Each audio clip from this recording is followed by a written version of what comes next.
અને આજે કોઈ પણ બોલવા માંડે છે કે આ મંદિર ગર્ભગૃહની અંદર ભગવાન રામ ન બેસે. અરે જેની અમારી પેઢીઓ રાહ જોતી હતી એ દિવસો આજે અમારી સામે આવ્યા છે તો એમને વધાવી લેવાના હોય, અને કોઈ પણ બકવાસ કરે તો એને કરવા દેવાનો હોય. અને જે ભગવાન રામચંદ્ર 22 તારીખે જ્યારે એમનું પ્રતિષ્ઠા મહોત્સવ છે એ દિવસે હરેક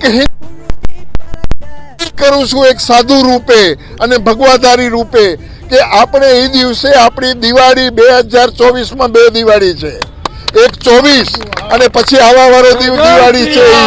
તો હરેક ભારતના હિન્દુ નાગરિકોને હું નમ્ર અપીલ કરું છું કે આ દિવસે સારામાં સારો ઉત્સવ મનાવજો, કેમ કે આપણી પેઢીઓ એ દિવસની રાહ જોતી હતી. અને આ દિવસ આપણે ભારતના વડાપ્રધાન નરેન્દ્ર મોદીએ આ દિવસ આપણે દીધું છે. તો હું પ્રભુ રામના દર્શન કરું અને પછી એમના દર્શન કરું ને